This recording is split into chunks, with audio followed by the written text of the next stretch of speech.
Bom, eu preparei essa aula da seguinte maneira. Eu gostaria primeiro de fazer uma breve introdução para que a gente se situe em relação, enfim, sobre quem nós vamos discutir e em que lugar o Tupinambá também se inscreve no campo dos estudos sobre indígenas no Brasil. E depois, em seguida, eu apresento melhor para vocês qual é o itinerário que eu pensei para essa nossa conversa. Bom, em primeiro lugar, como vocês devem saber, os Tupinambá estão no Nordeste, então isso coloca eles em relação a essa vertente de estudo sobre índios do Nordeste que já vem se estruturando há alguns anos no Brasil. Então, nesse sentido, o meu trabalho dialoga com essa produção. Eles são um povo que habita o sul da Bahia, então ali uma região onde vivem 3 diferentes povos indígenas, né? Tupinambá, Pataxó e Pataxó-Rãrãe, o que também explica algumas das relações históricas entre esses povos, que se atualizam no contexto do movimento indígena hoje. E eu vou falar especificamente de um dos grupos, de uma das comunidades que compõem esse povo Tupinambá, que são os Tupinambá da Serra do Padeiro. Um povo que hoje ocupa uma certa proeminência no cenário, tanto regional quanto nacional, e até com lideranças conhecidas fora do Brasil, por conta justamente da força dos embates que eles têm travado na luta pela terra. Só para vocês também se situarem, é uma área de Mata Atlântica, relativamente conservada, e o que explica essa área ser relativamente conservada é justamente como se deu essa presença indígena na área e depois também como se estruturou a fronteira capitalista com o cacau, um cultivo que, de certa maneira, manteve o dossel, né, as árvores mais altas. Então, isso explica porque ali você tem uma área muito próxima, você tem áreas de gado, onde não sobrou nada, mas ali você tem uma área relativamente conservada e pela qual se distribuem diversas comunidades, como os Tupinambá dizem. Comunidades que estão, então, descontínuas no território, mas que estão unidas por uma série de laços, de parentesco, de laços históricos e uma partilha de uma identidade comum, né? São mais de 20 comunidades. E em relação aos dados populacionais, tem uma série de questões com os dados do IBGE, os dados do Ministério da Saúde, mas aqui para os fins dessa nossa conversa, a gente pode ter em mente uma estimativa de cerca de 5.000 pessoas, e sendo os Tupinambá da Serra do Padeiro aproximadamente 500 pessoas, então é uma comunidade grande, né? Eu tenho os meus interesses de pesquisa giram em torno então das formas de atuação política que os indígenas têm desenhado contemporaneamente, com foco no território. E por que o território? Porque eu entendo que, além de ser materialmente relevante, né, como um sustentáculo desses modos de vida, então aqui eu tento que a minha pesquisa dialogue muito concretamente com esses sujeitos da pesquisa e com seus interesses e projetos, mas ao mesmo tempo eu entendo que o território é uma chave analítica importante. Então eu tenho pensado sobre esses conceitos e categorias políticas que são criados na própria luta, como a própria luta enseja a produção de conceitos e categorias políticas. O meu objeto de pesquisa são as retomadas de terras realizadas pelos Tupinambá da Serra do Padeiro. E para quem não é familiarizado com isso, as retomadas são então ações de entrada em fazendas que estão dentro do território indígena, mas que estavam em posse de não indígenas, que haviam sido expropriadas. São ações, no caso dos Tupinambá, bastante significativas para a organização social desse povo, depois a gente vai discutir isso melhor, mas são quase 90 áreas retomadas só na Serra do Padeiro. Eu entendo que as retomadas elas são uma modalidade de intervenção política muito específica dos Tupinambá, que eles vieram criando desde que eles iniciaram, né, a opção por essa estratégia em 2004, e depois eu vou também discutir um pouco esse histórico. Mas é interessante pensar que, muito embora as retomadas sejam muito conhecidas no Brasil, elas são realizadas por outros povos desde os anos 70, 80, 90, não é algo que surge agora nos anos 2000, e são difundidas no Brasil todo, mas existe pouca produção ainda sobre essa temática, então isso é algo que chama atenção. se por um lado existe uma série de trabalhos sobre outras formas de ocupação de terras, como Movimento Sem Terra e outros grupos, em relação às retomadas de terra especificamente, tem havido só nos últimos anos um certo boom de trabalhos sobre essa temática. Eu não vou ter como me aprofundar nisso, mas também só no intuito de situar vocês em torno de alguns dos marcos teóricos dessa pesquisa, né? Como eu já mencionei, é claro que ela dialoga com a produção sobre índios do Nordeste, mas também com uma certa historiografia que reconhece os indígenas como sujeitos históricos, dialoga também com trabalhos sobre mobilidade, sobre indígenas na cidade, sobre relações entre luta e parentesco e sobre expressões de mobilização camponesa e indígena. Então, todo aí uma constelação de trabalhos que de alguma maneira tocam, né, a minha temática.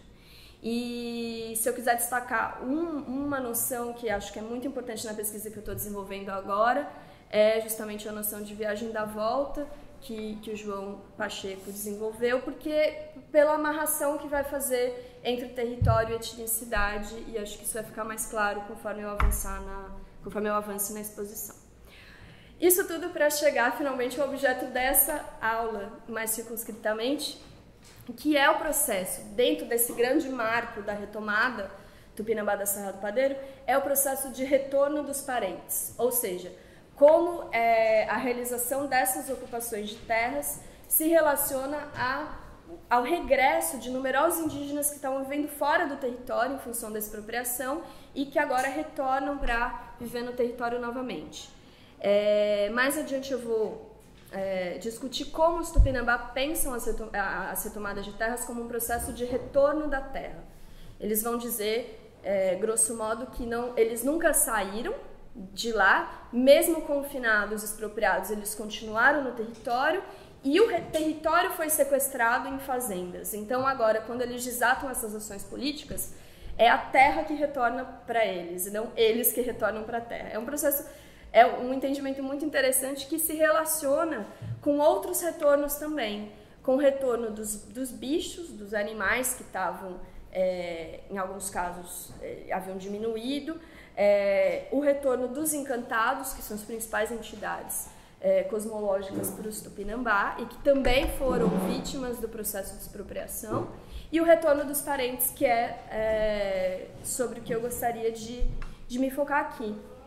Então, falando em outras palavras, o que eu quero discutir aqui é justamente como se dá a construção de um sujeito político coletivo. Como se dá esse processo de mobilização nessa dupla acepção. Mobilização como engajamento de sujeitos na luta, mas também como manutenção continuada desse engajamento. Então, como se atualiza cotidianamente esse envolvimento dos sujeitos no processo de retomada. Feita essa grande introdução, eu pensei esse itinerário da aula dividido, grosso modo, em 3 partes. Na primeira, eu gostaria de trazer alguns elementos sobre o histórico do processo de territorialização desembocando nas retomadas. Num segundo momento, gostaria de caracterizar o retorno dos parentes, dar um pouco para vocês as dimensões dessa mobilização Tupinambá e trazer alguns exemplos. E num terceiro e último momento, discutir as relações entre retomada e parentesco, pensando aí em 2 argumentos possíveis. Como as retomadas levam à ativação de vínculos de parentesco que não estavam ativados, podendo levar de vínculos latentes, como eles se atualizam nesse contexto de luta, e por outro lado, como eu entendo que o processo de retomada ele até alarga o sentido de parente quando se deixa de colocar tanto a ênfase no sangue para descrever parentesco e se chega a uma definição de parente como aquele com quem se luta junto. Então esses são, grosso modo, os 2 argumentos que eu quero desenvolver aqui. Bom, sobre o processo de territorialização, eu vou começar de trás para frente, dizendo para vocês qual é o quadro fundiário hoje na Serra do Padeiro, Como eu mencionei, são 89 retomadas de terras, sítios, ou seja, áreas que os Tupinambá conseguiram manter a despeito da expropriação, são mais de 40 sítios nessa aldeia.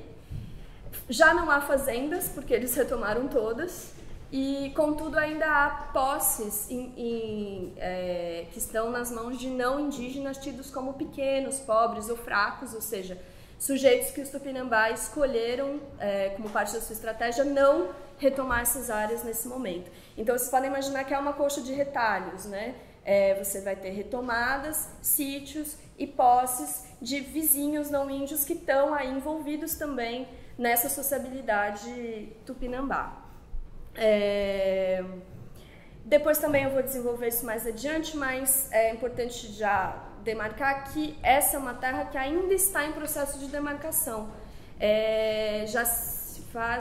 Já são 6 anos à espera da assinatura da portaria declaratória. É um processo que começou em 2004, ou seja, no mesmo ano em que começa essa tomada de terras, começa o processo de demarcação, um processo longo, marcado por uma série de violações dos prazos legais e que está paralisado há 6 anos. Eu não vou me estender nisso aqui, mas também só para vocês terem em mente que os marcos, o que seriam os marcos iniciais da ocupação não indígena nessa área, né? Você tem ali um processo de tentativa de implementação de engenhos, no século XVII a constituição de um aldeamento jesuítico, que depois vai ser elevado a uma vila, e todos os processos associados a essa tentativa de penetração dos não índios, muito ligado ao cacau e ao turismo, porém você tem ali uma persistente presença indígena nessas áreas. E o avanço realmente mais contundente da fronteira capitalista só vai se dar no final do século XIX e continua se dando e se atualizando ao longo de todo o século XX. Então você aí vai ter um cenário em que você sai de uma terra livre, de uma terra que tinha espaço para a reprodução desses modos de vida Tupinambá, espaço para mobilidade, e você chega nessa fixidez das fazendas e dos empreendimentos turísticos. Você sai da categoria que os Tupinambá, que regionalmente é conhecida como burara, pequenas posses, muito ligadas à subsistência, à manutenção desses modos de vida locais, para se chegar ao conjunto, que são várias fazendas que pretensamente pertencentes ao mesmo proprietário, claro que não indígena. Então, você se desenvolveu na área um conjunto de mecanismos expropriatórios já bastante bem estudados, documentados. Eu só vou mencionar alguns deles a título de exemplo, mas você tem ali uma série de trocas profundamente desiguais. Indígenas são levados a entregar a sua terra muitas vezes em troca de uma garrafa de cachaça ou de um pedaço de tecido e coisas assim. Execuções de dívidas, né, as famosas promissórias. Muitas vezes indígenas que sequer eram alfabetizados são levados a assinar esses documentos e perdem as suas terras. Falsificação de títulos, trapaça nas medições obrigatórias de terras, ameaça jagunçada, violência aberta, ou seja, uma constelação também de mecanismos que foram empregados com participação ativa do Estado, isso é muito importante demarcar, e aí se constitui localmente uma série de personagens, né? São jagunços, são os funcionários de cartório, que passam a ser muito relevantes nesse contexto, são os advogados, são os delegados, toda essa elite local, o Estado muito permeável também a essas relações. Às vezes a mesma figura é o fazendeiro, que é o delegado, enfim.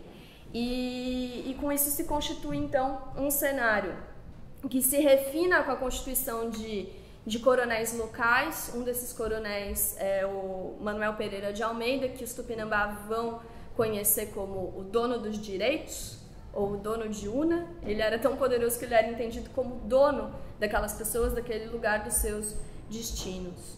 E eu falei da participação do Estado porque você tem aí no final do século XIX uma aprovação de uma lei estadual, que é a Lei 198 de 1897, que ela vai, então, simplificando muito, ela vai regulamentar esses mecanismos de legitimação de posse. Então vão ser distribuídos uma série de títulos de terras, e aqui é importante pensar os títulos de terras não como garantia de direitos, mas como mecanismo expropriatório. E você cria também uma série de distritos né, de delegacias de terras que vão, então, entrar nesse cenário para, de fato, expropriar os indígenas e criar esse cenário da fixação, do estabelecimento de fazendas, como eu mencionei. Gostaria de falar muito mais sobre isso, mas o tempo não é suficiente. Então, olhando para todo esse cenário que se impõe sobre os Tupinambá, como vivem os Tupinambá nesse contexto, né? A partir dos relatos que eles mesmos fazem, de uma série de documentos que eu tentei acionar na pesquisa, eles vão então adotar uma série de estratégias, desde a manutenção nesses sítios que eu mencionei antes, muito apertados, muito exprimidos e tendo que lidar com o fazendeiro mudando a cerca na calada da noite, até a saída do território. Muitas vezes a pressão se torna tão forte que esses indígenas são levados a sair para buscar a vida em outros lugares, tanto em fazendas, trabalhando aí numa série de arranjos que passam por assalariamento, mas passam também por arranjos como meação e outros que se desenvolvem ali localmente, e outros vão realmente viver nas cidades, tanto em cidades da região quanto em metrópoles do Centro-Sul. E aí você tem também uma marcação de gênero muito clara, as mulheres em geral vão trabalhar em casas de família, vão ser então empregadas domésticas tanto em fazendas da região como em lugares muitas vezes mais remotos. Eu menciono isso e depois a gente vai voltar a falar sobre isso, porque tudo isso é muito importante para pensar o retorno dos parentes. Ou seja, se essas pessoas retornam, onde elas estavam antes? Como elas conseguiram, de alguma maneira, sustentar os seus vínculos étnicos, os seus vínculos com o território, nesse cenário amplamente desfavorável de dispersão. Então eu gostaria de um pouco chamar a atenção de vocês para isso, porque para pensar as próprias condições de possibilidade da mobilização que vai se dar futuramente. Também em referência a esse período, né, pensando como os Tupinambá viviam e enxergavam todo esse processo que estava acontecendo, as falas vão marcar muito as proibições de uso, né? Interrupção de acesso a áreas relevantes para os seus usos econômicos, para os seus usos religiosos, lugares de memória que antes eram acessados, de repente se corta com a entrada dessas fazendas, e práticas, né, dos fazendeiros que vão, de certa maneira, atualizar também as práticas dos antigos coronéis. Então, como tudo isso vai se constituindo um quadro de uma série de violências cotidianas para esses indígenas. Caminhos que se cortam, áreas de pesca que já não são mais acessíveis, áreas de culto aos encantados que estão sequestradas dentro de fazendas, então um pouco caminhos pelos quais já não se pode passar, enfim. Isso colide frontalmente com as noções territoriais dos Tupinambá, né? Porque para os Tupinambá a terra está ligada aos troncos velhos, ou seja, aos seus ancestrais. Cada ancestral tem um domínio territorial, assim como os encantados também têm os seus domínios territoriais. Eu mencionei antes que os encantados acabam sendo impactados também pelo processo expropriatório, porque uma vez que uma determinada loca de pedra fica dentro de uma fazenda, aquele encantado que ou aquela classe de encantados que habitava aquele local também perde o seu território, na medida em que os indígenas que os cultuam já não podem entrar. Então, essa é uma terra com história, é uma terra que remete aos troncos velhos e é uma terra com donos, porque os Tupinambá entendem que os encantados são os donos da terra, não são os indígenas. Os indígenas gozam da terra, vivem, zelam da terra, mas são os encantados que são os seus donos. Então, isso tudo vai desembocar no processo de retomada. Porque, para que vocês entendam, não é simplesmente a violência de não ter como produzir, de não ter como plantar. É a violência de não poder expressar a sua forma de estar no mundo e o seu modo de vida num sentido muito amplo.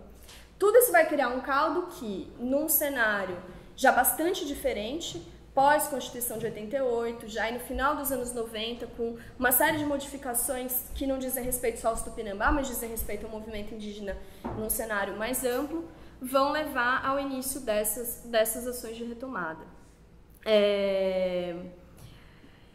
Que são, ao meu ver, parte de um projeto de criação de possibilidade de um modo de se viver bem. Os Tupinambá falam isso o tempo todo, a terra como um suporte para viver bem. E aí é claro que isso dialoga com uma série de outros processos, não só no Brasil, mas na América Latina, em que você vai pensar essas utopias coletivas, esses processos de construção de futuros possíveis, né?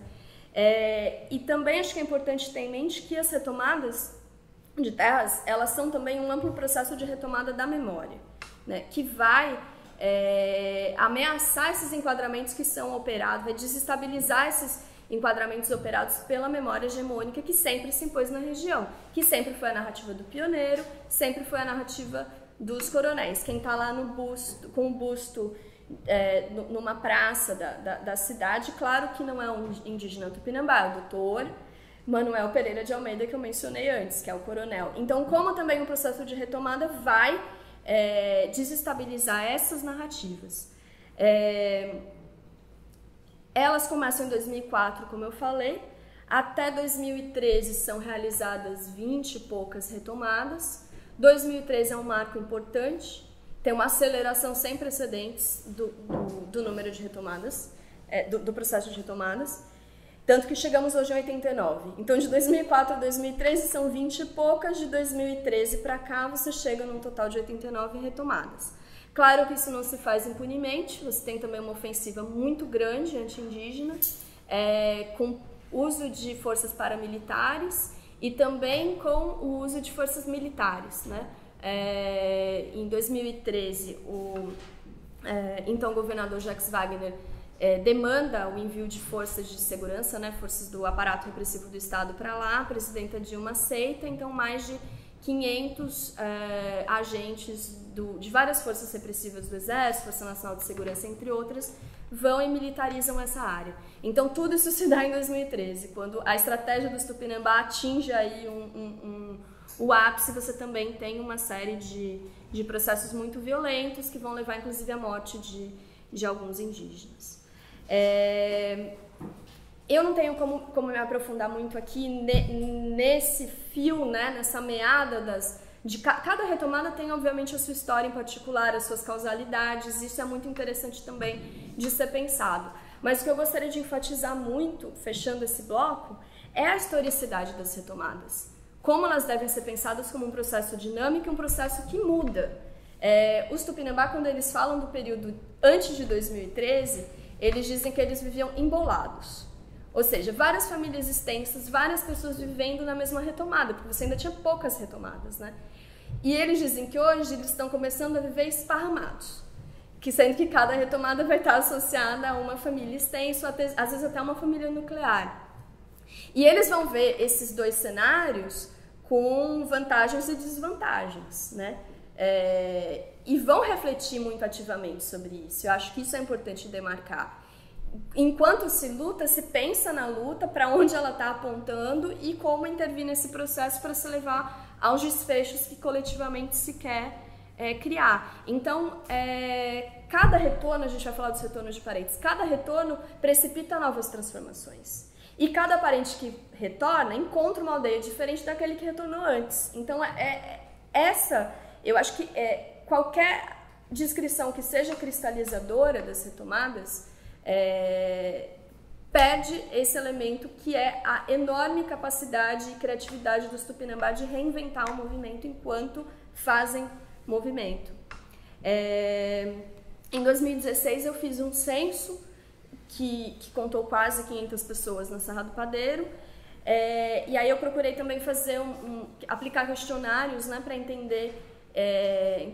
para documentar, enfim, entender também, claro, as trajetórias das pessoas que vivem ali, e georreferenciei essas áreas, esses sítios e essas retomadas que eu mencionei para vocês antes. Então, mais adiante eu vou retomar essas trajetórias que eu tenho tentado agora sistematizar na elaboração da minha tese, para entender esse processo de retorno a partir dessas narrativas de cada sujeito.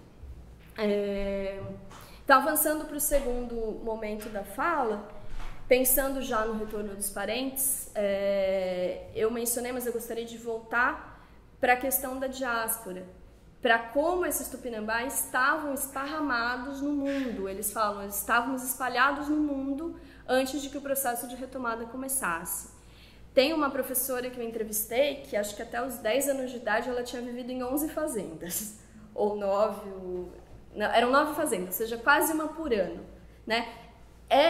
Os Tupinambá não se constituem uma mão de obra muito móvel que começa, né, a deambular por essa região. E eles vão oferecer nessas falas várias imagens muito fortes desse processo de dispersão.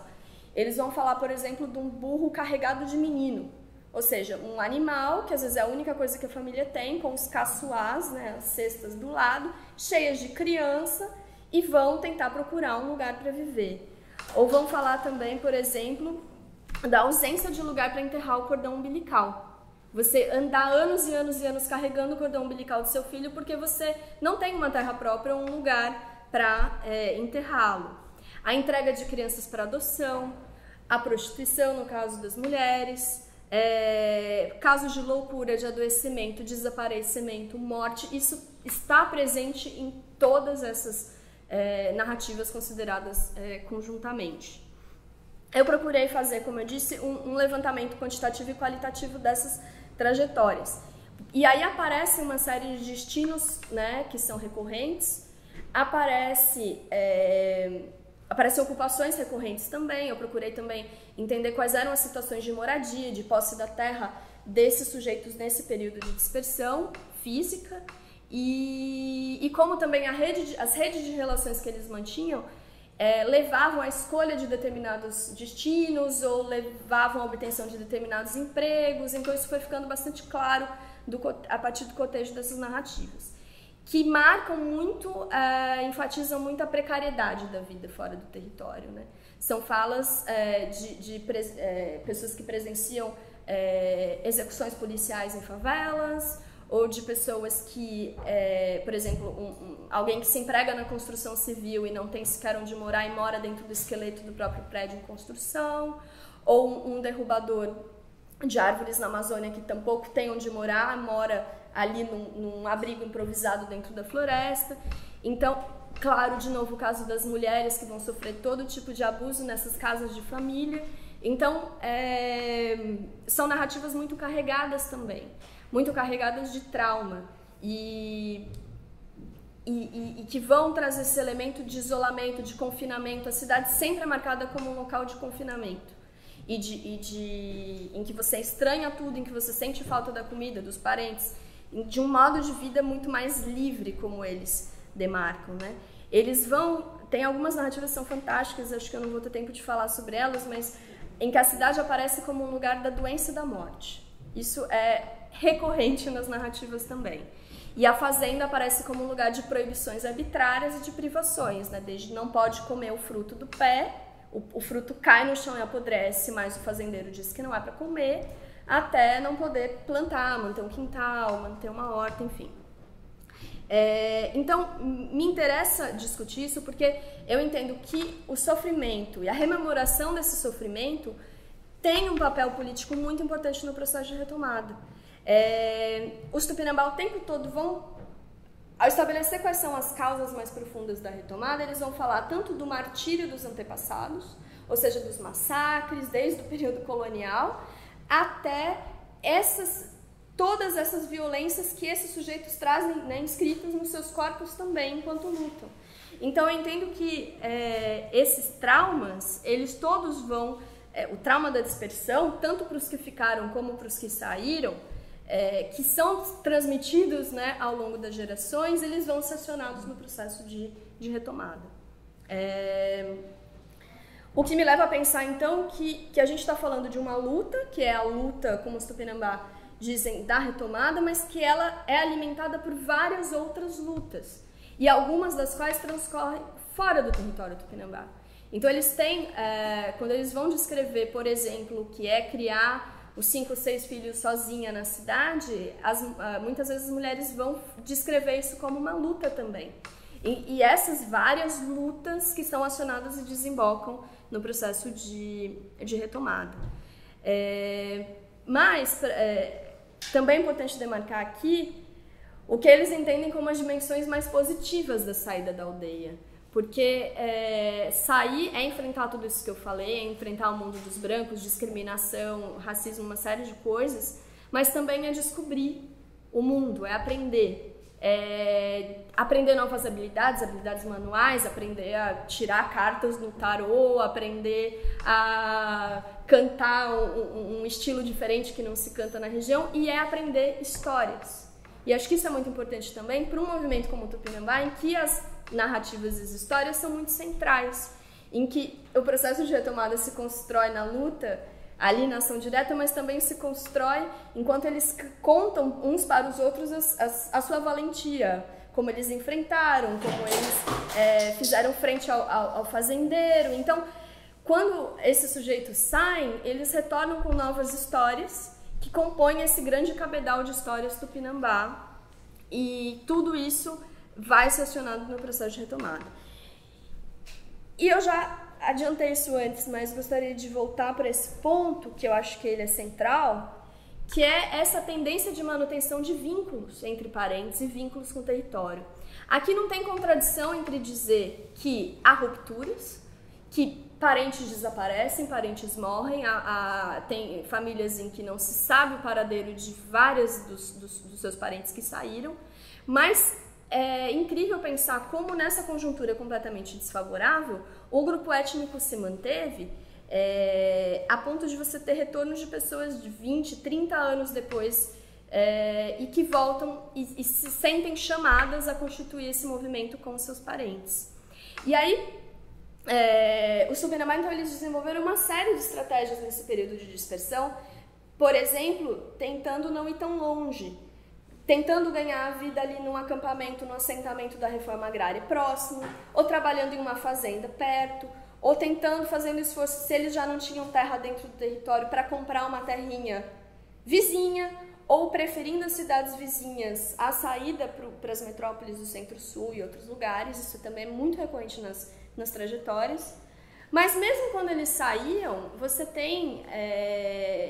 se estabelece uma teia de cuidados e de vínculos que são mantidos nesse período e que são reforçados naquelas ocasiões em que eles conseguem voltar e visitar os seus parentes, seja em dia santo, seja por um adoecimento de alguém que vai procurar o rezador, o pajé. Então você tem aí essas pessoas dispersas, quem tem acesso a telefone ligando para os seus parentes, quem não tem acesso procurando de alguma maneira, acionando outros mediadores, manter. Então é um empreendimento coletivo sensacional. Esse povo disperso durante anos e anos e décadas, tentando se manter em articulação. E como os Tupinambá acreditam que o vínculo de parentesco é tão forte que é possível você agir sobre o corpo ou a mente do seu parente mesmo à distância, isso é algo a ser levado em conta, né? Um rezador tão importante como João Ginot, por exemplo, já falecido, ele era capaz de falar com seu irmão que morava no Rio de Janeiro sem telefone, por conta do vínculo do sangue. Quando Glicéria Tupinambá é presa, com seu bebê de colo, ainda amamentando, adoece na prisão, tem uma mastite, esse quadro se agrava, ela conta que ela só melhora depois que a mãe dela, em sonho, a cura, faz ali um procedimento no seio dela. Então, todas essas narrativas, tanto para falar do passado quanto do presente, elas vão pensar nessas possibilidades, e eu acho que elas têm que ser pensadas também para entender o fazer político Tupinambá, como ele também se relaciona a essa visão de mundo especificamente que os Tupinambá têm. Outra forma também de manutenção dos vínculos, que eu acho que é muito poderosa, é a persistência do lugar como memória. Famílias que saem, crianças que às vezes inclusive nascem fora do território Tupinambá e cuja única relação com esse território são as histórias contadas pelos seus pais e avós.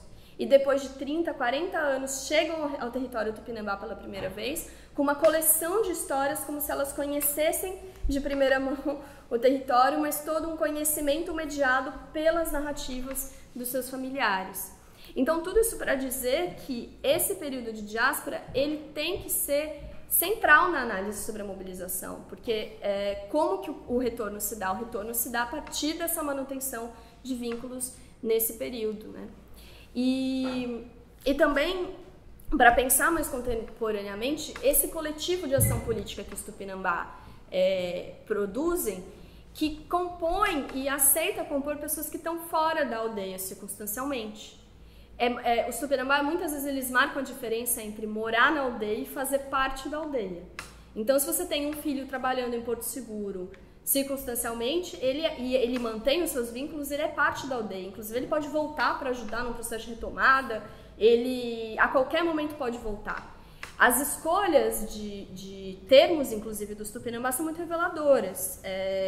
Toda vez que eu perguntava para alguém se ele havia morado fora, ele falava, não, nunca morei. Eu fiquei uns 3 anos em São Paulo, mas foi só passeando.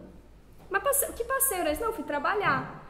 Então, escolher o verbo passear em vez do verbo morar é muito... Porque você mora onde é a sua casa é no seu território, né?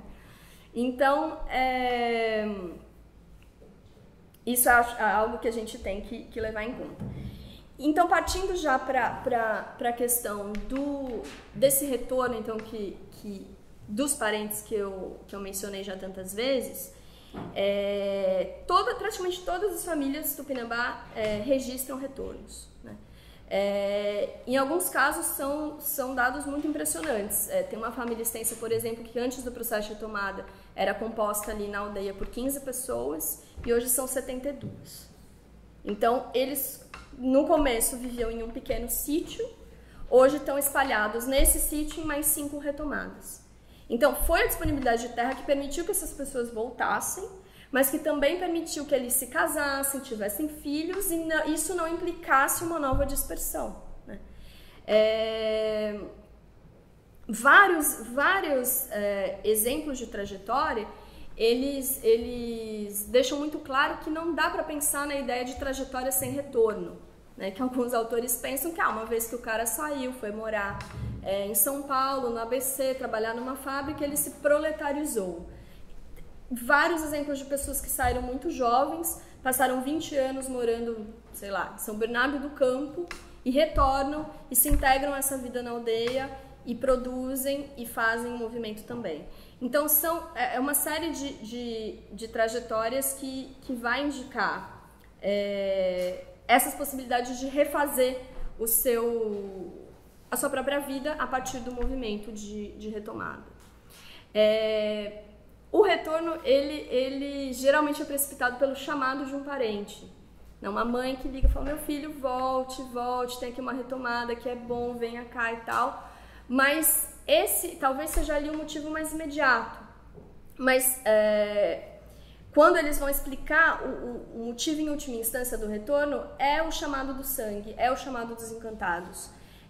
De repente, você está morando na cidade, com tudo certo na sua vida, uma certa condição material razoável e tudo mais, e você enlouquece, você começa a ter sonhos recorrentes que são justamente oriundos da ação dos encantados, atuando para que esse sujeito volte e se some ao processo de mobilização. Então, como eu disse antes que os encantados são os donos da terra, eles também são sujeitos e atuam nesse processo de mobilização, muitas vezes de forma bastante direta, entregando estratégias, entrando nas fazendas antes dos indígenas entrarem e provocando o retorno de uma série de indígenas. Por outro lado, eu só queria pontuar isso para fechar esse bloco também, se não há condições materiais para que esse retorno se efetive e se sustente, ele também não funcionaria, né? Então, você ter uma associação indígena forte, que é capaz de prover empregos, que é capaz de prover educação, não prover que a educação é uma escola estadual, mas que é resultado de intervenções muito fortes do movimento indígena para que se efetivasse. São direitos que só foram obtidos à base de muita pressão, tanto na área da saúde, quanto na área da educação, da seguridade social. Então, você constituir na aldeia um cenário de acesso a direitos, de acesso a bens, de acesso a empregos também para quem não necessariamente tem habilidade ou pode trabalhar no campo como agricultor, isso tudo constitui um cenário muito favorável, né? Então é possível pensar como o avanço na conquista de direitos, ele também impulsiona o processo de retomada e como essas duas coisas se retroalimentam. E também gostaria de dizer que esse engajamento no processo de construção da aldeia, no processo de retomada, ele não decorre de uma compreensão a priori do que é esse projeto, de tudo que ele implica, dos direitos indígenas. Muitas vezes as pessoas que se aproximam, elas vão se formar no processo da luta e entender esses elementos na sua vivência na aldeia. Então eu acho que tem muito mais a ver com uma aposta de uma possibilidade de vida entre parentes do que já com um engajamento prévio e a partir de uma compreensão total, né? Não é isso que acontece quando as pessoas se engajam. Elas fazem, de certa maneira, também uma aposta de que é possível construir outros futuros junto aos seus parentes. E acho que isso é muito interessante para a gente pensar movimentos políticos não só em relação aos indígenas, mas, enfim, né, mais amplamente também. Passando então para a última parte dessa fala, queria então pensar um pouco as relações entre parentesco e retomada, como eu comentei com vocês. Muito grosso modo, hoje a aldeia ela é organizada em alguns níveis, né? Num primeiro nível você teria ali os sítios e as retomadas, num segundo nível os domínios dos troncos velhos, ou seja, se entende que determinado ancestral vivia e ocupava essa área, que pode ser composta por várias retomadas e sítios, e depois você tem o nível da aldeia, né? Sendo marcado por várias figuras mediadoras também. Você tem os coordenadores de retomada, os chefes de lugar nos sítios, né? Os chefes de famílias extensas, e você tem outras figuras de autoridade que não estão ligadas necessariamente a esses domínios, até você chegar ao cacique, ao pajé e outras figuras como professores, agentes de saúde, então uma série de presidente da associação indígena, então todas essas figuras que vão ser responsáveis pela gestão cotidiana da vida na aldeia, e todos esses elementos que vão desenhar como se dá a distribuição das pessoas nas áreas retomadas, nos sítios, etc. Então você tem ali um cenário que tenta levar em conta as condições materiais de cada família, as condições de trabalho de cada família, as condições de cada fazenda, de cada área, para se chegar a um desenho, mas conjugado com a ideia dos domínios, dos troncos velhos, para que cada grande tronco familiar fique próximo a onde vivia o seu tronco velho. São arranjos e rearranjos constantes, como eu disse antes, o movimento é o tempo todo redesenhado. Então, elementos como doença, gravidez, puerpério, fechamento de trabalho com pajé, redesenha isso o tempo todo, as pessoas se mudam.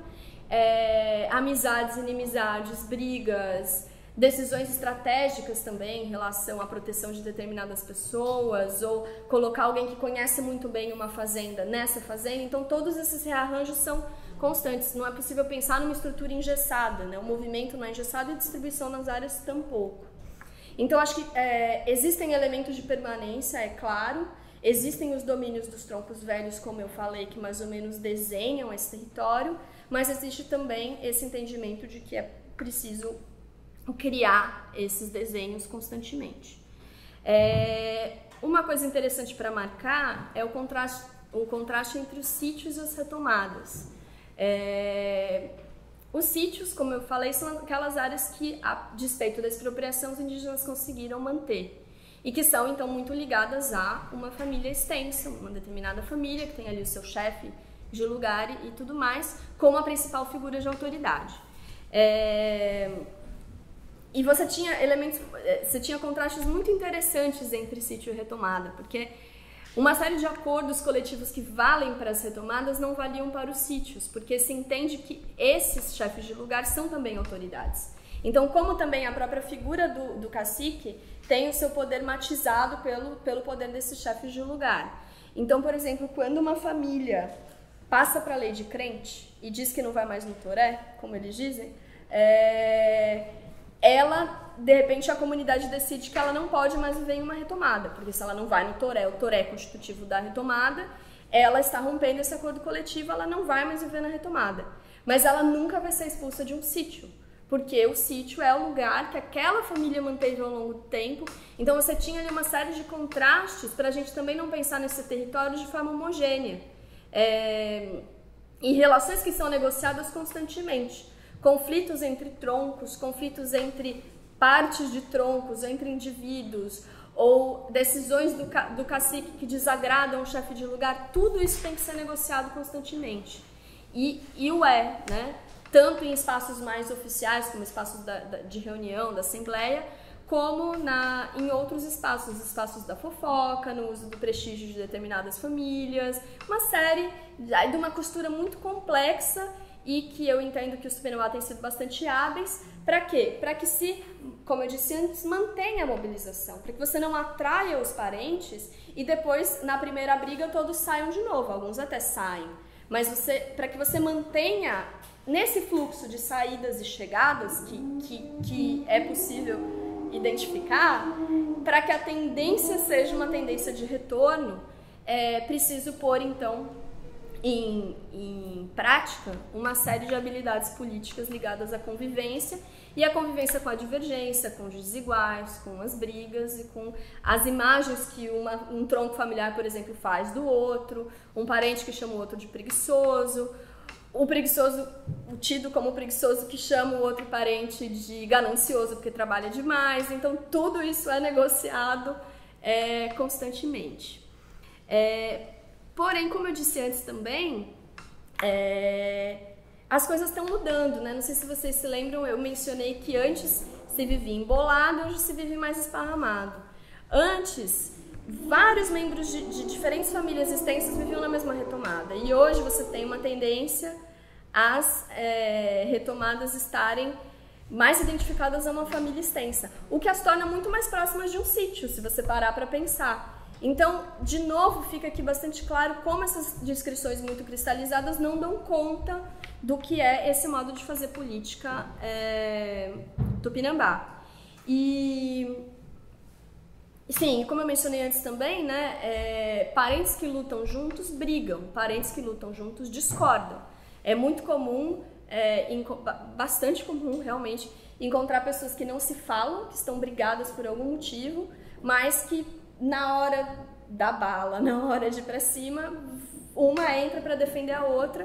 E quando eu pergunto, nossa, mas você não fala com fulana, não sei quanto, 4 anos? Não, eu não falo com ela, mas ela é minha parente, vou deixar ela morrer na retomada? Então, como se constrói aí uma possibilidade de lutar junto em meio à inveja, à fofoca, ao feitiço, à briga? Então, eu tenho tentado me afastar muito das descrições também que são descrições idealizadas desses grupos. Ah, olha que bonito, os Tupinambá lutam, conseguiram 89 retomadas, tem a sua escola, tem não sei quantos alunos inscritos, tem isso, tem aquilo, mas as ideias de que seja um grupo harmônico, de que seja um grupo que... Isso não faz sentido e não deve fazer, porque não faz sentido para nenhum grupo humano. Então, entendê-los atuando por meio das divergências e construir a aldeia a partir dessas divergências abertas ou não, é o que eu tenho tentado fazer. E vejo, como eu falei também, esforços para tentar equilibrar, por exemplo, a representação dos troncos, né, alternâncias em quem dirige a associação. Então, de repente, a diretora da escola é de um tronco, a diretora da associação é de outro. Então, uma série de estratégias que vão ali sendo desenhadas por eles. E também, aqui voltando para o tema mais circunscrito do nosso debate, o próprio processo de retorno de parentes interfere também nisso, né? Tem retornos que são profundamente disruptivos.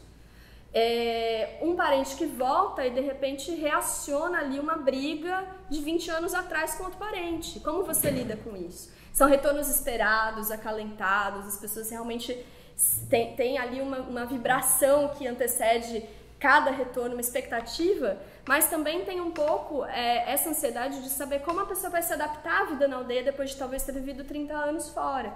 E aí os Tupinambá vão formular sobre isso também politicamente.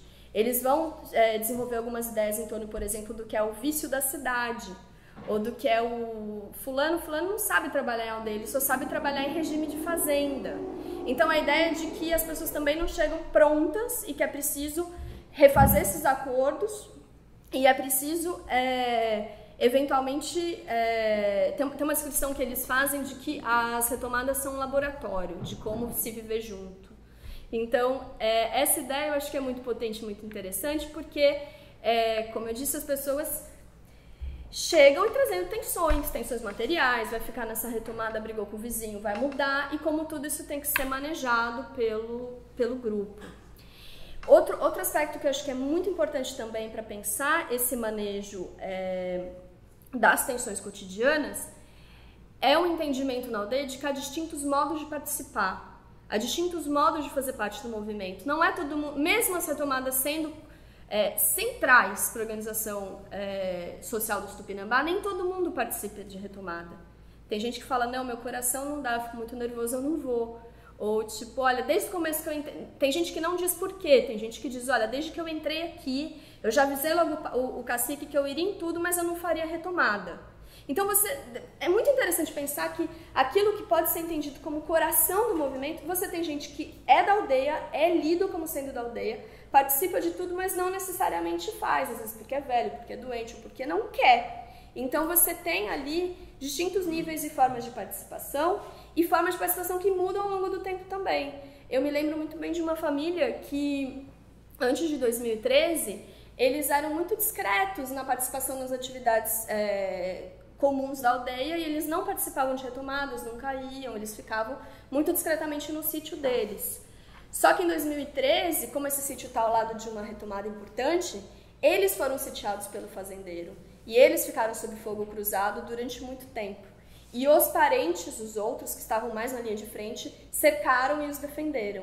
Então eles saem desse cenário, desse evento, profundamente envergonhados, isso eles dizem, eles falam, nossa, eu nunca havia participado de retomada, mas naquele momento os meus parentes foram os primeiros a me defender, senão eu estaria morto aqui com a bala do fazendeiro. Então eles saem e se somam às retomadas e vão bastante ativos e fazem 3, 4 retomadas depois disso. Então esse exemplo é só para dar conta de que, assim como o movimento muda, também as formas de engajamento mudam. E, de novo, não quer dizer que as pessoas concordem, né, com a forma como cada um luta. Tem gente que diz, fulano só quer a parte boa, não vai fazer retomada. Não, Beltrano quer mandar em todo mundo. Então, essas tensões, a representação que alguns fazem de si como mais corajosos ou como mais engajados e dos outros como menos, também são negociadas o tempo todo. Sim, e então o critério de pertencimento à aldeia, em primeiro lugar, é ser parente, acho que isso é básico, né? É ser parente, e aceitar alguns acordos comuns. Tem, por exemplo, uma expressão que eles falam, para estar aqui você precisa ser parente, andar direito, não fazer mal. É uma definição bastante ampla, e eu acho que operacionalmente ampla, justamente ela funciona porque aí dentro cabem muitos modos de vida, e acho que também modos de vida no plural. Os Tupinambá têm enfatizado isso também, não há como pensar em um modo de vida Tupinambá da Serra do Padeiro, mas modos de vida sustentados em um território comum. Já me encaminhando um pouco para o final, eu queria então defender o argumento de que os parentes fazem a luta e a luta faz parentes também. Ou seja, o parentesco ele é um laço que remete para o passado, ele remete ao tronco velho, ele não é etéreo, né? Ele remete a uma família extensa e a alguns ancestrais, muito elaborados na memória, muito marcados na memória. Mas esses vínculos eles podem ter se esfacelado ou se enfraquecido ao longo do tempo. E podem ser reativados no processo de retomada. Eu queria dar 2 exemplos. O primeiro é de uma mulher que ela vivia em fazenda, muito jovem, ela se casou com um não-índio, foi viver em fazenda, e viveu ali até se tornar avó, mãe, avó, etc. E ela disse que ela não conhecia os parentes dela. Ela sabia que eles estavam ali, que a 2 quilômetros tinha o sítio dos seus primos, dos seus tios, mas o regime de fazenda isolou ela desse circuito de reciprocidade e tal, porque ela fala, a gente era muito vigiado, sobretudo quando começa o processo de retomada e quando o movimento indígena aparece localmente, sabendo a indígena, os patrões justamente a vigiavam muito. Então ela não ia às festas, ela perdeu realmente a relação com esses parentes, até que a fazenda em que ela vivia é retomada. E aí ela entra com uma força em todos esses circuitos, quase com uma ansiedade de querer recuperar o tempo perdido, que é muito interessante, eu vi isso muito de perto. Então, é até interessante que, eu nunca escrevi sobre isso, mas tem muita gente que chama ela de prima. Qual Lúcia? A prima. Então eles marcam o parentesco, inclusive, para se referir a ela. Eles não fazem isso com outras pessoas, né? Então acho que é bastante interessante. E uma outra indígena que se tornou órfã muito cedo, foi criada por uma família não indígena e ela não sabia. Nesse caso é um pouco diferente porque ela efetivamente não sabia que ela tinha parentes. Ela achava que ela era sozinha no mundo. Então ela dizia o tempo todo que, a não ser pelos irmãos que estavam espalhados, cada um sendo criado por uma família diferente, ela disse que ela se doía muito com o fato de se saber sozinha. Até que começa o processo de retomada e ela vai saber dos irmãos do seu pai, da sua mãe, os seus primos, e ingressa no processo de retomada também. Tem outros exemplos, mas eu escolhi esses dois e para pensar exatamente como se dá essa ativação de vínculos e como eles se tornam bastante fortes e pronunciados nesses casos. Mas não quer dizer que também não ocorra o inverso, né? Que a luta desfaça parentesco. Tem irmãos que estão dos dois lados da contenda. Um irmão que está realizando retomada, vivendo retomada, e o outro irmão que deixou de falar com ele porque não concorda com tomar algo que é dos outros, na fala dele.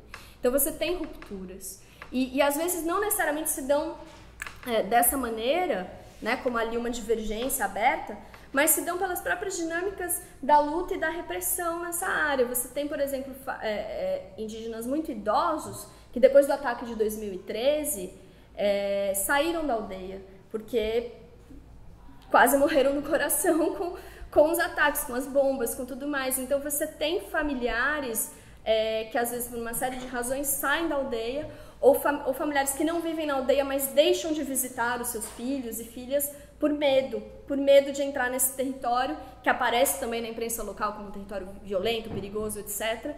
Então você tem esses afastamentos, muitas vezes não intencionais, ligados ao medo do conflito. O segundo argumento que eu acho que é uma derivação desse, que é importante, vai olhar então para as repercussões mais profundas dessa ideia de que a luta faz parentes. Eu entendo que o processo de retomada, como eu disse antes, ele amplia o sentido de parente, né? Antes você tinha a ênfase explicativa do parentesco, é o sangue, nós partilhamos o mesmo sangue que remete ao mesmo tronco velho. Mas uma vez eu estava conversando com um jovem indígena e eu estava perguntando a ele quais eram os parentes próximos dele. Ou seja, eu queria saber quem eram seus tios, os seus pais, enfim. Aí ele me respondeu, todo mundo da aldeia.